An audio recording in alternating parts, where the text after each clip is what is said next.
toutes les questions et les problématiques que vous ressentez dans votre cœur et dans votre vie d'aujourd'hui, vous pouvez trouver les réponses dans votre enfance. C'est un sujet, encore une fois, que j'ai tellement évoqué, mais en fait j'ai l'impression que, vu que j'ai arrêté les vidéos pendant quelques temps entre novembre et janvier, c'est comme si tout ce que j'avais fait avant, c'est pas que ça existait plus, mais que c'était un petit peu effacé. Donc je me suis dit, pourquoi pas revenir en reparlant des bases. Vous avez déjà un podcast, ou deux d'ailleurs, qui parle de l'enfance et de la recherche de soi à travers son vécu. J'étais déjà convaincue de ça depuis un moment. J'étais quand même assez persuadée que ce qu'on était aujourd'hui, c'était pas nécessairement intrinsèque, c'était surtout par rapport au ressenti et à ce qu'on avait vécu. On est ce qu'on a fait de nous. Nos sentiments, nos émotions, nos réactions face aux événements, aux choses et aux autres ne sont pas toutes intrinsèques, ne viennent pas toutes par essence de ce qu'on est, mais ont été malheureusement façonnées par le vécu qu'on a eu, l'éducation / non-éducation qu'on a eue, et par nos parents. Et en fait, on pourrait remonter très loin comme ça, parce que c'est très difficile de trouver un fautif, parce que nos parents ont aussi eu une enfance qui a été difficile,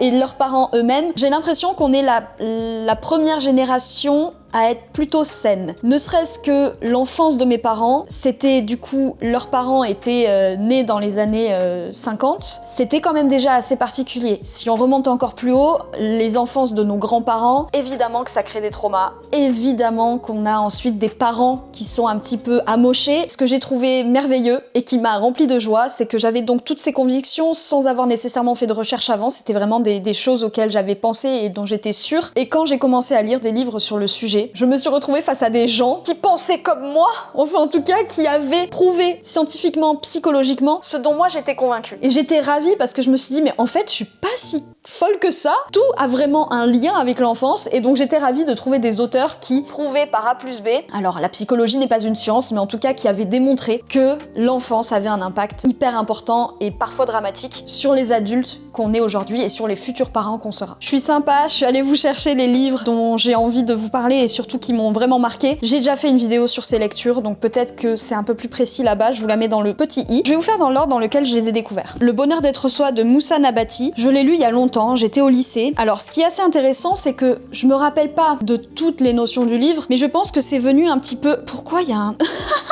Il y a un truc de Kinder Bueno là. Qu'est-ce que c'est ça? Chippy. C'est venu, je pense, planter des petites graines qui ont plus ou moins influencé ma construction de moi, puisqu'on parle du bonheur d'être soi. Donc là, je peux pas faire plus clair, ça devrait être mon mantra pour toutes mes vidéos et pour ma chaîne, parce que c'est finalement l'idée, non seulement d'être heureux, d'accord, mais heureux avec soi-même tout seul. Et ce livre va profondément bien avec Psychologie de la solitude de Gérard Macqueron, et non Macron, que je vous invite à lire. Ce qui est très cool avec ces livres, c'est que c'est pas de la philosophie. On est plus sur de la socio-psycho, ce qui les rend faciles à lire. Ils sont fluotés de partout.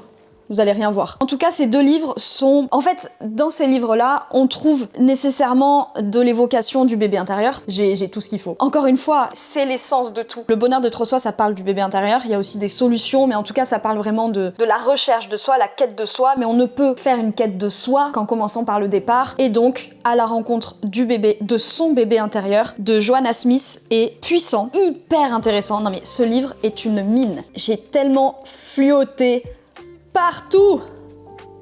C'est vraiment un plongeon au centre de soi, ce livre. Il y a même des pistes pour se poser les questions, pour réfléchir. Il y a des numéros d'urgence si jamais on est mal. Je vous le conseille, surtout sur... Donc comme il est question du bébé et non de l'enfant, on parle de la grossesse de la maman. Pour vous raconter ma vie, sans trop vous raconter ma vie, je suis un oubli de pilule.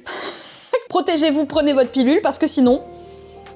Alissa, 25 ans, qui fait des vidéos sur YouTube pour parler de son enfance, voilà. Mes parents, quand ma mère était enceinte, avaient une vie assez... Ils étaient jeunes. Ma mère avait 19 ans quand elle est tombée enceinte, mon père en avait 20, 21. Donc quand ils m'ont eu, ils avaient 20 et 22 ans. Je sais pas si vous vous rendez compte. Ils avaient forcément pas déjà une maison, un CDI, un emploi stable, de l'argent de côté. Donc j'ai évolué, ne serait-ce que dans le ventre de ma mère, que dans mon enfance, dans un environnement un petit peu à la recherche de stabilité, avec une vie un petit peu mouvementée. Voilà, c'est ça, mouvementée. Ça fait de moi ce que je suis aujourd'hui. Et je pense que c'est pour ça qu'aujourd'hui, je suis toujours à la recherche de stabilité, toujours à la recherche d'organisation, que tout soit droit, tout soit carré, tout soit bien fait. Et s'il y a un truc qui dépasse, ça me crée une profonde angoisse. Je pense que ça vient de là et c'est sûr. Ma mère, quand elle était enceinte, a dû ressentir du stress. Quand on est enceinte et qu'on a des problèmes d'argent, qu'on a des embrouilles avec son conjoint, le bébé ressent tout ça. Le bébé ressent tout ça. Non seulement on dit que l'enfant a une sensibilité plus extrapolée que la nôtre quand on est adulte, puisqu'il n'y a pas de filtre de société et d'apprentissage d'éducation, mais alors un bébé dans le ventre, si vous lisez vraiment la recherche du bébé intérieur, vous allez avoir toutes les réponses et vous allez avoir toutes les pistes de réflexion. Même si vous cherchez pas des réponses pour vous, mais au moins pour comprendre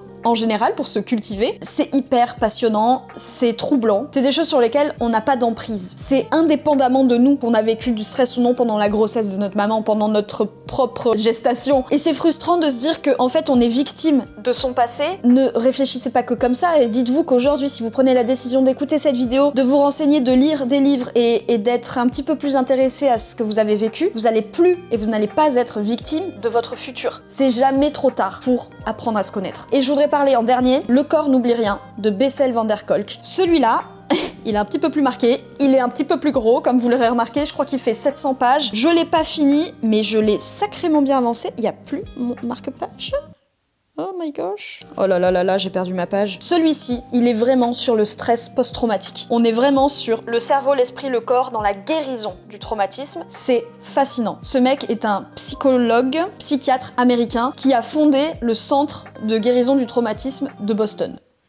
Ce que vous avez vécu, les traumatismes que vous avez ressentis quand vous étiez dans le ventre de votre maman, dans votre enfance, ou que vous avez vécu dont vous pouvez vous souvenir, mais que ce soit des agressions, parce qu'en vrai, ce qui me vient à l'esprit automatiquement, c'est des agressions sexuelles, mais en fait, ça peut être un accident de voiture, ça peut être un burn-out au travail, tout ce qui a mis à mal vos émotions, tout ce qui a mis à mal votre cœur, ça a un impact sur ce que vous êtes aujourd'hui. Il n'y a pas d'échelle de la douleur, il n'y a pas d'échelle du traumatisme, il n'y a pas d'échelle du stress post-traumatique. On ne se met pas volontairement par envie de ressentir de la douleur dans des relations qui nous font du mal. Si vous avez été victime d'agression dans votre enfance, il se pourrait, et il se trouve d'ailleurs majoritairement, qu'on replonge, que vous replongerez dans des relations toxiques et que vous puissiez resubir des agressions. La plupart des gens ne vous comprendront pas. Moi, je vous comprends. Parce que j'ai lu tout ça, parce que je suis convaincue que ce qu'on vit a une influence sur ce qu'on est plus tard et qu'on reproduit les mêmes schémas. Et ce que j'ai trouvé fascinant, c'est que j'avais conviction qui était qu'on reproduisait les mêmes choses. Dans ces livres, j'ai trouvé les réponses dans les deux, vraiment dans ces deux-là. Si vous cherchez des informations, des réponses et des explications scientifiques sur les schémas neuronaux et comment fonctionne le cerveau après, pendant un traumatisme, c'est tellement violent qu'en fait vous êtes bloqué dans le traumatisme. C'est comme si l'action n'avait pas été terminée. C'est comme si à vie, ou jusqu'au moment où vous en sortez, vous guérissez, vous êtes toujours dans le moment traumatique. Si vous avez vécu un accident de voiture, vous êtes toujours coincé dans votre voiture, alors que c'était il y a 10 ans. Le cerveau est toujours coincé dans la voiture. C'est tellement lourd, c'est tellement violent que normalement quand on dort, on enregistre les informations et on les classe. Là, c'est tellement violent que votre cerveau ne peut pas le classer. Il ne sait pas où le mettre, vous n'arrivez pas à l'enregistrer. Ce qui fait que votre corps, il va somatiser. Et c'est fou à quel point le corps peut parler quand l'esprit et le cœur a mal. Notre cerveau marche par association d'idées. Lorsque vous vivez quelque chose, votre cerveau va chercher la dernière chose qui lui rappelle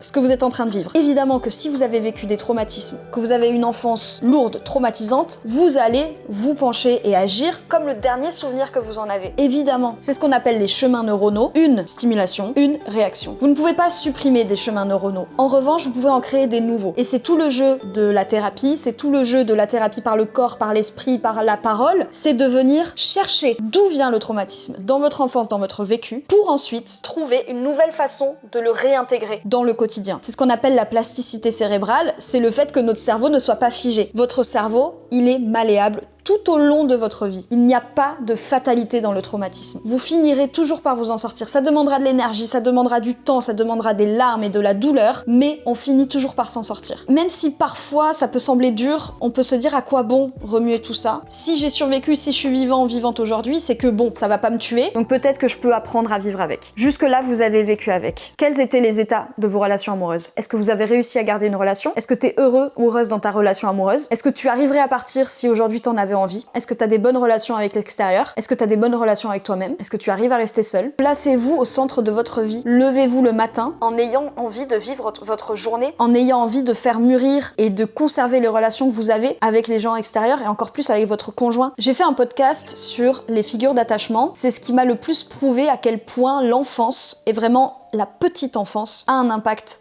considérable et inévitable sur ce que vous êtes aujourd'hui et vos relations au monde. La théorie de l'attachement, c'est la réaction du bébé face au danger et à la réponse de sa maman. Ça se passe dans la première année de vie. Il y a les figures d'attachement sécures et les figures d'attachement insécures. Comme son nom l'indique, les figures d'attachement sécures, c'est quand, lorsque vous étiez bébé et qu'il y avait un danger, votre figure d'attachement, donc votre mère, vous apportait la bonne réponse au danger. La réaction de votre figure d'attachement, vous l'analysez comme vérité générale. Ce qui fait que si votre figure d'attachement, donc si votre mère arrive et vous réconforte, vous dit que ça va aller, vous fait un câlin, vous fait un bisou, vous allez penser que le monde est comme ça, que le monde est gentil, que le monde est bon, vous allez prendre confiance en vous et vous allez être plus sensible à vouloir explorer des nouveaux horizons, à avoir confiance en vous, donc à aller plus loin que votre figure d'attachement, à vous détacher. Comme je disais au départ, c'est tellement dur de trouver un coupable. L'idée, c'est pas de trouver un coupable, c'est de trouver une solution. Et les solutions, c'est le suivi thérapeutique. Tout ce qui passe par le corps, il faut exulter, il faut faire sortir le traumatisme de vous. Ça peut passer par la danse, par le théâtre, par l'expression. On est le traumatisme qu'on a vécu si on ne s'en sépare pas. Au fond, la clé de tout ça, c'est de se remettre au centre de sa propre vie, d'accepter de regarder à l'intérieur de soi pour se comprendre, pour mieux se connaître, pour être plus heureux, pour pouvoir donner de l'amour de façon positive et saine aux gens autour de nous, mais encore plus à soi. Je vous remercie d'avoir écouté cette vidéo. J'espère sincèrement qu'elle vous aura pu éveiller en vous l'envie d'apprendre à vous connaître et de vous comprendre. N'oubliez pas de vous abonner, de liker, de commenter, ça m'aide énormément pour l'engagement, pour toucher le plus de monde possible et le plus de cœur possible. On se retrouve demain à 19 h